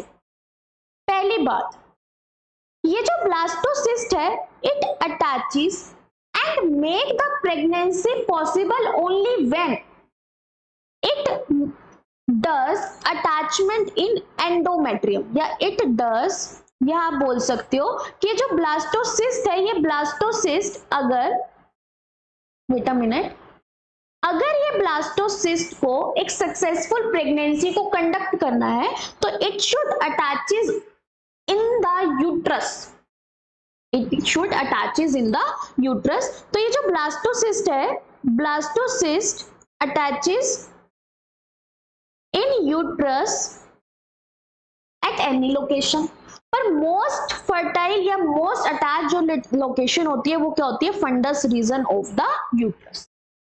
सेकेंड उन्होंने बोला कि if this attaches other than uterus, other than uterus का मतलब फेलोपियन ट्यूब में अटैच हो जाए, तो that lead to ectopic pregnancy. ऐसी प्रेगनेंसी को हम क्या बोलते हैं, एक्टोपिक प्रेगनेंसी बोलते हैं, जो प्रेगनेंसी एक फीमेल की डेथ के लिए भी रिस्पॉन्सिबल हो सकती है। जब ब्लास्टोसिस्ट को एंडोमेट्रियम मिल गई, ये ब्लास्टोसिस्ट आ गया, first the blastocyst attach to the endometrium through their trophoblast. कहां, किसके थ्रू ये अटैच होता है, through their trophoblast, through their trophoblast. Trophoblast की वजह, या ट्रोफोब्लास्ट जो मेम्ब्रेन है वो क्या करती है, एक ब्लास्टोसिस्ट को अटैच करती है, किससे, एंडोमेट्रियम से। सेकेंड, ये जो ट्रोफोब्लास्ट है बेटा, दिस ट्रोफोब्लास्ट जैसे ही कनेक्शन में आई यूट्रस की वॉल से, यूट्रस की वॉल, कौन सी यूट्रस की वॉल होती है, एंडोमेट्रियम, याद रखना, किससे ब्लास्टोसिस्ट अटैच होता है, या ब्लास्टोसिस्ट की ट्रोफोब्लास्ट किससे अटैच होती है, एंडोमेट्रियम। ये जो एंडोमेट्रियम है स्टार्ट कवरिंग अवर ब्लास्टोसिस्ट, ये जो एंडोमेट्रियम है ये क्या कर लेगी, हमारे ब्लास्टोसिस्ट को चारों तरफ से कवर कर लेगी। तो हम क्या लिखेंगे, द एंडोमेट्रियम कवर्स या सराउंड्स द ब्लास्टोसिस्ट, सराउंड कर लिया ब्लास्टोसिस्ट से। एक एंडोमेट्रियम का सराउंड कर जाना ब्लास्टोसिस्ट के सराउंडिंग में या ब्लास्टोसिस्ट के चारों तरफ, इसी प्रोसेस को हम क्या बोलते हैं, इम्प्लांटेशन बोलते हैं। This is called implantation. What is implantation? The attachment of blastocyst in an endometrium lining, that process is called implantation। उसी प्रोसेस को हम implantation बोलते हैं। तो बेटा this is trophoblast, ये trophoblast है, ये trophoblast है, ये इनर सेल मास है और ये ब्लास्टोसियोल है, और ये ब्लास्टोसियोल और ट्रोफोब्लास्ट या इम्प्लांटेशन हो गया। और इस इम्प्लांटेशन को सक्सेसफुल कब माना जाएगा, कि जब यहाँ पर एंडोमेट्रियम लाइनिंग इसको क्या कर ले, चारों तरफ से कवर कर ले। ये एंडोमेट्रियम लाइनिंग किसको कवर कर ले, हमारे ब्लास्टोसिस्ट को कवर कर ले। So this process is called implantation। तो attachment of blastocyst to the uterine wall, best location कहाँ है, फंडस रीजन, पर इम्प्लांट यूट्रस में ही होना चाहिए। एक्टोपिक प्रेगनेंसी हो जाएगी अगर यूट्रस के कहीं और अटैच हुआ। इम्प्लांटेशन स्टार्ट कब होता है बेटा, फर्स्ट वीक तक, और कंप्लीट कब हो जाता है, 12th डे पर ये क्या हो जाता है, कंप्लीट हो जाता है after fertilisation. Next, a trophoblast release some enzyme that embedded blastocyst in the uterine wall as a wall start divides and covers the blastocyst। तो यहाँ पर क्या है कि ट्रोफोब्लास्ट जो है वो कुछ लाइसिस एंजाइम्स भी बेटा रिलीज करती है, जिसकी वजह से ये जो अटैचमेंट है वो क्या हो जाती है, हमारी स्मूथ हो जाती है। अब ये एंडोमेट्रियम लाइनिंग से कैसे अटैच, ये यूट्रस की वॉल है, एंडोमेट्रियम, यहाँ पर ये यूट्रस की वॉल कवर कर लेते हैं, और इसी को ही हम क्या बोलते हैं, इम्प्लांटेशन बोलते हैं। अब यहाँ पर क्या प्रेजेंट है, देखो देयर इज अ इम्प्लांटेशन में हमने देखा कि एंडोमेट्रियम कवर कर रही, तो after implantation there is a different covering of endometrium at different places surrounds the blastocyst। blastocyst के चारों तरफ अलग अलग एंडोमेट्रियम की डिफरेंट फॉर्म में कवरिंग होती है। उस एंडोमेट्रियम को हम क्या बोलते हैं बेटा, डेसिडुआ बोलते हैं। What is decidua? It is called endometrium. और इस डेसिडुआ की जो एंडो, या आप बोल सकते हो एंडोमेट्रियम की लेयरिंग अलग अलग जगह पर होने की वजह से हम इसको अलग अलग नामों से जानते हैं। अगर ये एंडोमेट्रियम इम्प्लांटेशन वाली साइट से, ये जो इम्प्लांटेशन वाली साइट है यहां पर ये एंडोमेट्रियम प्रेजेंट है, तो इसको हम क्या बोलते हैं? डेसिडुआ बेसिलिस बोलते हैं। What is decidua basalis? जो हमारी इम्प्लांटेशन वाली साइट पर है। डेसिडुआ कैप्सुलरिस, कैप्सुलरिस क्या है? जिसमें एक हमारे ब्लास्टोसिस्ट, मतलब ये डेवलप करता जाएगा, मान लो ये फिटस बनता जा रहा है, हमारा छोटा सा ब्लास्टोसिस्ट एक फिटस बनता जा रहा है, तो जितना बड़ा होता जाएगा तो हमारी एंडोमेट्रियम की कवरिंग भी तो और बड़ी होती जाएगी। तो एक फिटस के सराउंड में जो एंडोमेट्रियम की कवरिंग है उसको हम क्या बोलते हैं? Decidua capsularis. एक कैप्सूल बना दी। और ऐसी एंडोमेट्रियम जो हमारे फिटस को बिल्कुल भी कनेक्ट या बिल्कुल भी छूती नहीं है उसको हम क्या बोलते हैं? डेसिडुआ पैरिटिलिस। डेसिडुआ पैरिटिलिस, ठीक है। नेक्स्ट यहाँ याद रखना कि जैसे ही हमारी इम्प्लांटेशन हो जाती है, same at the same time यहाँ पर म्यूकस कलेक्ट हो जाता है at the region of cervix, that is called mucus plug. जो क्या करता है? It prevent the entry of sperm at the time of embryonic development या फिर gestation. It prevent entry of further sperms की एंट्री को ये क्या कर देता है? ब्लॉक कर देता है, ठीक है। तो डेसिडुआ के बाद हमें क्या दिखता है? देखो, अब जैसे इम्प्लांटेशन हो गया, इम्प्लांटेशन होते ही बेटा ये जो ट्रोफोब्लास्ट है, इम्प्लांटेशन होते ही ये जो ट्रोफोब्लास्ट है, कहाँ की ट्रोफोब्लास्ट? जहां पर हमारे पास इनर सेल मास की सेल्स प्रेजेंट थी, वहां की ट्रोफोब्लास्ट बेटा डिवाइडेड इनटू 2 लेयर्स। पहली बात, वहां की trophoblast divided into 2 layer, 2 layer बना लेती है, जिनको हम क्या बोलते हैं? Cytotrophoblast and syncytiotrophoblast. अब ये डायग्रामेटिक फॉर्मेशन मैंने बनाई हुई है, टू सेव टाइम हम उसी को ही ओपन करते हैं। देखिए, ये जो ट्रोफोब्लास्ट है, ये ट्रोफोब्लास्ट इम्प्लांटेशन करते ही क्या बना लेती है? It forms a surrounded by, या बोल सकते हो जहां पर सिर्फ इम्प्लांटेशन हुआ है उसी जगह पर ये 2 पार्ट्स में डिवाइड हो जाएगी। जहां पर इम्प्लांटेशन हुआ है ये उसी जगह पर क्या हो जाएगी? 2 पार्ट्स में डिवाइड हो जाएगी, और कहीं पर ये डिवाइड नहीं होगी। तो यहां से इम्प्लांटेशन हुआ था, तो इधर के ट्रोफोब्लास्ट एक के अंदर तो आप देख रहे हो बिल्कुल सेल्स पता चल रही है कि हाँ भाई 3 सेल्स है। एक ट्रोफोब्लास्ट आपको घुली हुई दिख रही है जो कि एंडोमेट्रियम की तरफ प्रेजेंट है। इस घुली हुई या इस कंडेंस्ड फॉर्म की ट्रोफोब्लास्ट को हम बोलते हैं सिंसाइशियोट्रोफोब्लास्ट, जिसमें सेल बाउंड्री का पता नहीं चलता, और ये present between endometrium and inner cell mass. Next होती है cytotrophoblast, that is well differentiated, present between syncytio and the inner cell mass, इसके बीच में प्रेजेंट होती है। तो 2 ट्रोफोब्लास्ट है, एक हमारी दैट इज सिंसाइशियोट्रोफोब्लास्ट और एक है साइटोट्रोफोब्लास्ट। अब जैसे ये ट्रोफोब्लास्ट हो गया है, बन गया है, या इम्प्लांटेशन हो गया, इम्प्लांटेशन के बाद there is a process of gastrulation. What is gastrulation? Process in which blastocysts divide and differentiate to form gastrula. Gastrula का मतलब क्या होता है? फिटस बनाना। उस प्रोसेस को हम क्या बोलते हैं? गैस्ट्रुलेशन बोलते हैं। ये प्रोसेस बेटा 2 पार्ट्स में कन्वर्ट होती है। पहला part formation of germinal layer and organogenesis. अब ये सुनने में, ये समझने में आपको पता है ये मुश्किल नहीं है, वेरी इजी। देखो कैसे, अभी आप याद रखो, बाहर वाली लेयर आपने पढ़ ली, सिंसाइशियो मैं दिखना नहीं चाहता हूं इसलिए मैं घुली हुई सेल्स बन गया और मैं छुप गया एंडोमेट्रियम में। इट मींस एंडोमेट्रियम के पास कौन सी लेयर है? सिंसाइशियो। इनर सेल मास कह रही है नहीं, मुझे दिखना चाहिए कि मेरी अटैचमेंट हो रखी है, तो उसके लिए उसने क्या बोला? ठीक है, मैं दिखने वाली सेल और बना देता हूं, दैट इज साइटोट्रोफोब्लास्ट। साइटोट्रोफोब्लास्ट के नीचे जो इनर सेल मास है बेटा, उसकी रीअरेंजमेंट देखो। जैसे जैसे बाहर ट्रोफोब्लास्ट की डेवलपमेंट हो रही है तो अंदर भी यहाँ पर क्या हो रहे हैं? चेंजेस हो रहे हैं। यहाँ चेंजेस में यहाँ पर 2 लेयर बन जाती है। It means inner cell mass divided into 2 layer. बाहर वाली लेयर को बोला जाता है एपीब्लास्ट और अंदर वाली लेयर को बोला जाता है हाइपोब्लास्ट। एपिब्लास्ट कहती है कि भाई मैं बाहर के सारे ऑर्गन या बाहर की सारी स्ट्रक्चर बना दूंगी, मतलब स्किन, स्किन का मतलब बाहर की, मेम्ब्रेन, मेम्ब्रेन को हम बोलते हैं डर्म, बाहर का बनना एक्टोडर्म। तो एपिब्लास्ट हमारी फ्यूचर की क्या रिप्रेजेंट करती है? एक्टोडर्म, बाहर की मेम्ब्रेन जो हमारी स्किन या जो हमारी नर्वस टिश्यू बनाएगी। हाइपोब्लास्ट जो एपिब्लास्ट के नीचे प्रेजेंट, ये कह रही है सबसे इनर वाली मेम्ब्रेन है, मैं तो लंग्स बनाऊंगी, मैं तो स्टमक बनाऊंगी, मुझे तो एलिमेंट्री कैनाल बनानी है।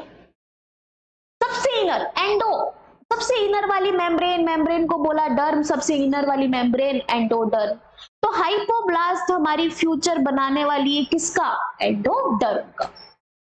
दोनों मेम्ब्रेन ने क्या बोला, भाई हम तो लिक्विड जमा करने लग जाते हैं एक दूसरे के बीच में, तो लिक्विड जमा करते करते एक लिक्विफाई मेम्ब्रेन बन जाए जिसको हम क्या बोलते हैं? मेसोडर्म। और यही हमारी बोन्स, मसल्स और डिफरेंट ऑर्गन्स क्या करती है? प्रिपेयर करती है।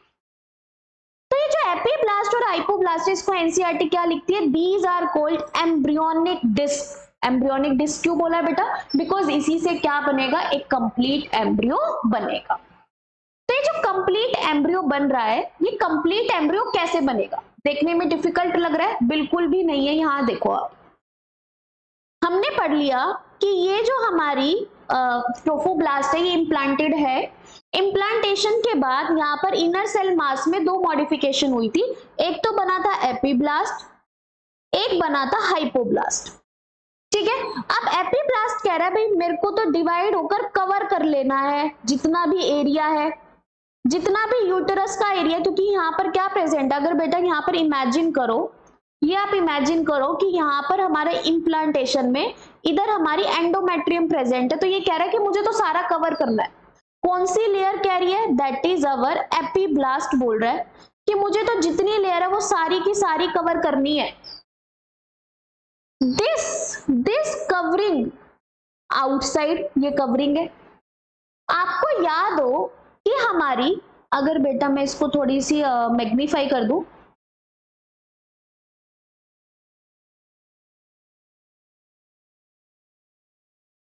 अब बहुत आराम से देखते हैं हुआ क्या है यहाँ पर।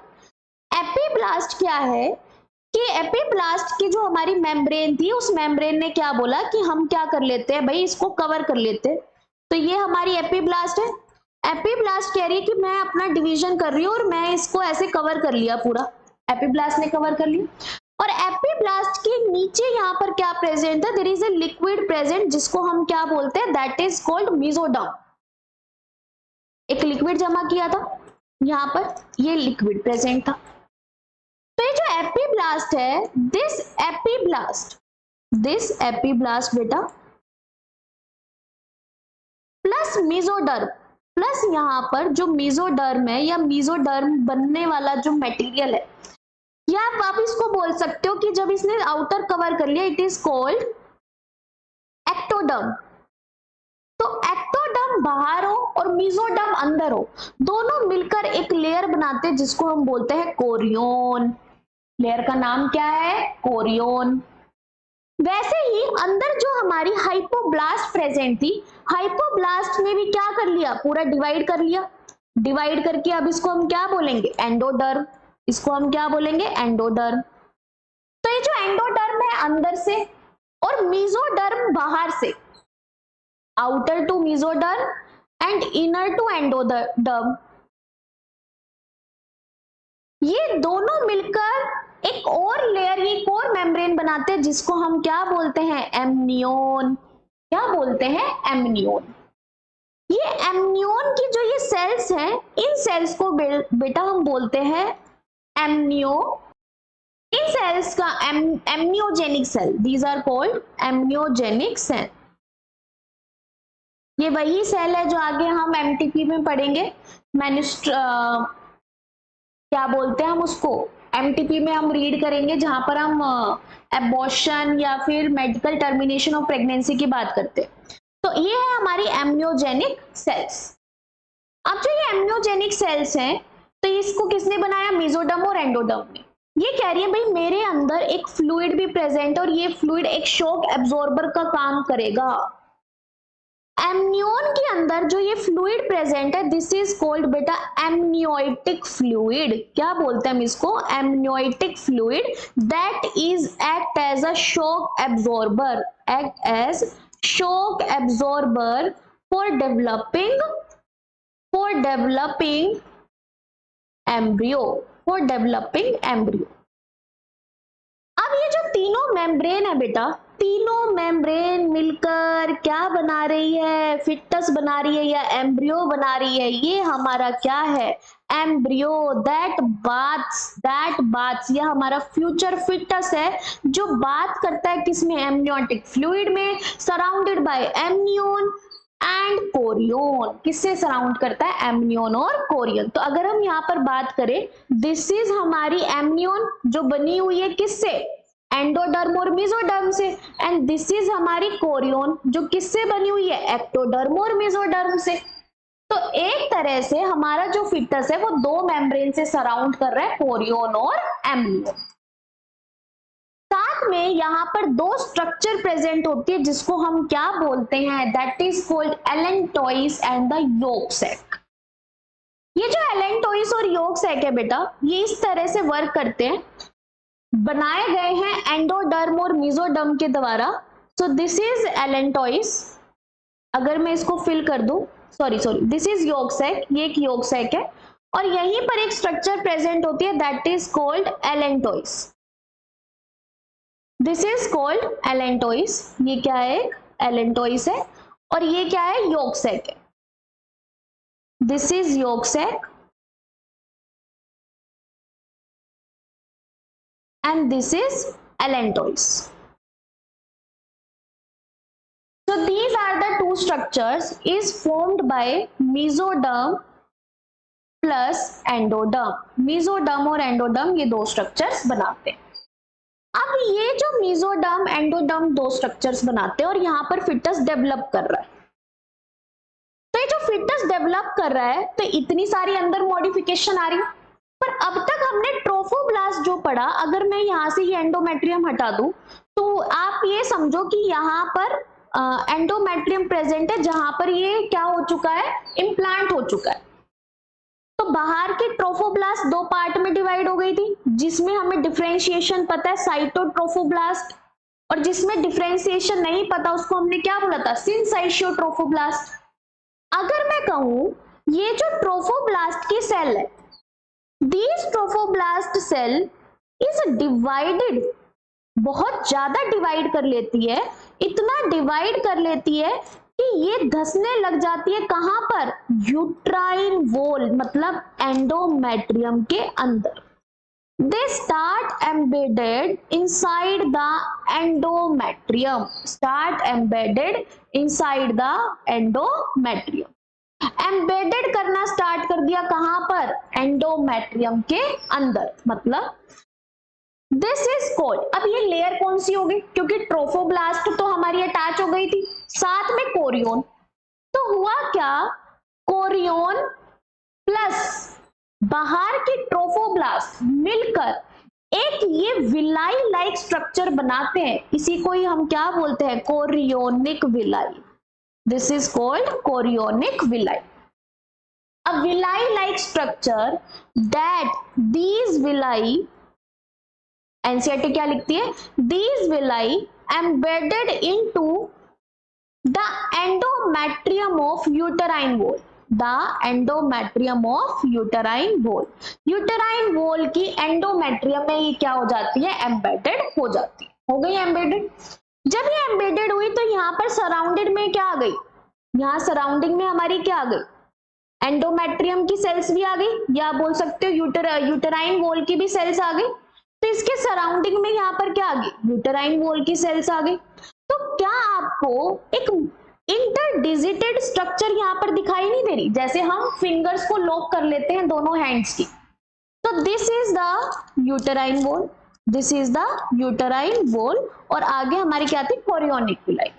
Both are acting like interdigitated structure. Interdigitated मतलब जैसे हम हमारी हाथों की फिंगर्स को एक दूसरे से लॉक कर लेते हैं। इंटरडिजिटेड स्ट्रक्चर, ये जो इंटरडिजिटेड स्ट्रक्चर होती है दिस इंटरडिजिटेड स्ट्रक्चर बेटा किसकी, यूटेराइन वॉल की और हमारी कोरियोनिक विलाई की, this interdigitated structure is called placenta. इस इंटरडिजिटेड स्ट्रक्चर को हम क्या बोलते हैं, प्लेसेंटा बोलते हैं। Placenta is joined with foetus, placenta किससे ज्वाइन होता है, फिटस से। Placenta is joined with foetus, अगर प्लेसेंटा को फिटस से ज्वाइन होना है बाय अ टिश्यू या by a cord that is called umbilical cord. ये जो प्लेसेंटा पूरी बनी है बेटा, ध्यान से सुनो, ये प्लेसेंटा बन गई। अब जो ये प्लेसेंटा है, ये प्लेसेंटा क्या हमारे फिटस से डायरेक्ट कनेक्ट दिख रही है आपको? अगर मैं कहूं दिस एलेंटॉइस योग सैक और यहां पर एक स्टॉक प्रेजेंट होती है, एम्ब्रियोनिक स्टॉक, ऐसे समझो there is a presence of a stalk जिसको हम बॉडी स्टॉक भी बोल सकते हैं। तो ये जो तीनों स्ट्रक्चर्स हैं that is called yolk sac, यहां पर लिख देते हैं yolk sac plus allantois plus हमारी बॉडी स्टॉक, ये तीनों मिलकर बेटा क्या बनाती है, एक स्ट्रक्चर बनाते हैं that is called umbilical cord. ये जो एम्बिलिकल कोड होती है, this is a cord that attaches placenta to the foetus, जो एक प्लेसेंटा को किससे अटैच करती है, फिटस से अटैच करती है। So this is placenta, this is foetus attach by a stalk called umbilical cord, attaches by a stalk called umbilical cord. तो इस तीनों के ग्रुप को हम बेटा क्या बोलते हैं, these three group containing yolk sac, allantois and body stalk these three group बेटा makes umbilical cord। अगर मैं इसको रिमूव कर दूं यहां से,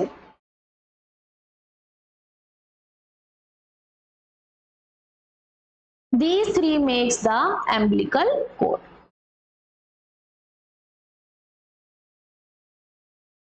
अब जो ये एम्बिलिकल कोड है, इसने क्या कर दिया, प्लेसेंटा का रास्ता बहुत अच्छी तरह से क्या कर दिया, मेंटेन कर दिया फिटस तक। अब फिटस बहुत आराम से क्या कंटेन कर सकता है, अपनी नेसेसिटीज को कंटेन कर सकता है। अब पहला क्वेश्चन यहाँ पर ये आता है कि जब तक प्लेसेंटा नहीं बनी है तो फिटस का क्या रोल है, फिटस या ब्लास्टोसिस्ट को खाना कौन दे रहा था? तो याद आया, हमने पढ़ा था जब हम फीमेल रिप्रोडक्टिव सिस्टम कर रहे थे कि endometrium is also releasing some milk, endometrial milk. वो जनरली मिल्क क्या था, सिक्रीशंस थी जो एक ब्लास्टोसिस्ट को एक इम्प्लांटेशन तक या प्लेसेंटा की फॉर्मेशन तक क्या प्रोवाइड कर रहा है, न्यूट्रिशन प्रोवाइड कर रहा है। तो ये जो प्लेसेंटा है, लैक्टेशन एंड हमारा one more topic is gastrulation, बेटा वो हम नेक्स्ट क्लास में पढ़ेंगे। Thank you so much for your patience. I hope आपको समझ में आया होगा आज तक, अब तक का जो लेक्चर हुआ है। इससे रिलेटेड नोट्स एंड एमसीक्यू आपको टेलीग्राम और इंस्टाग्राम चैनल पर मिल जाएंगे। Do follow these channels and make this channel more, आप अपने फ्रेंड्स के पास शेयर कीजिए अगर ये आपको सही लगती है तो। Thank you so much.